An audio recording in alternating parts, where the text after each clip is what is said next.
This is Dr. Lynn Houston presenting to you the COVID KeyCon viewer that I've created as a PowerShell script. The problem is that the publicly available data set for COVID-19 research is a collection of raw JSON objects that researchers download in a few different folders.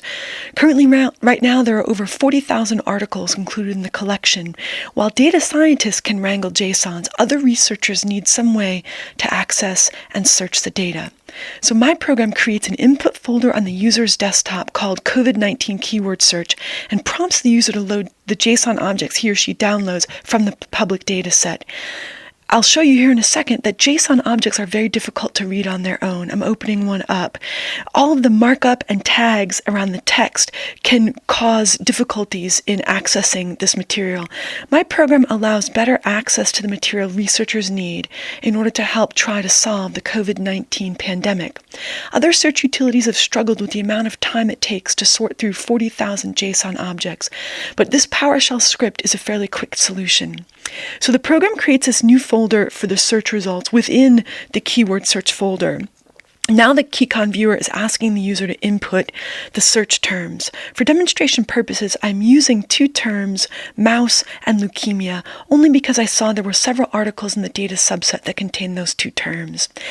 Anyone can search text with a Control-F function to find one key term at a time, but what this program does is help researchers see the connections between ideas, the relationships, possibly cause and effect relationships between ideas, by searching for articles that contain all of the search terms they've entered. They can enter up to 10 terms. Now what I'm doing is opening up the articles output, which is a compilation of all the articles which have been converted from the JSON into plain text that is easier to read. You can see both search terms in the results. And the program leaves all of the data intact in the larger directory so that users can run multiple searches and their data will still be there. The results here, for example, this articles file output with a timestamp.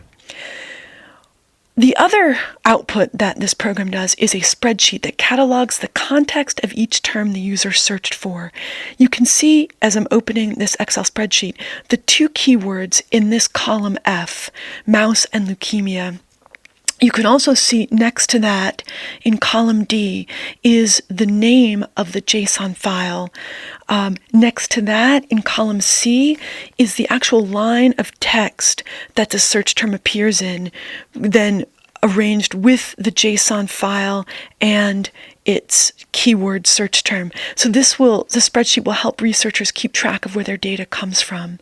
That ends the demo of the COVID-19 KeyCon viewer, Key Convergence viewer, that will assist researchers in their fight against the COVID-19 virus, providing them with a tool to search through the public data set.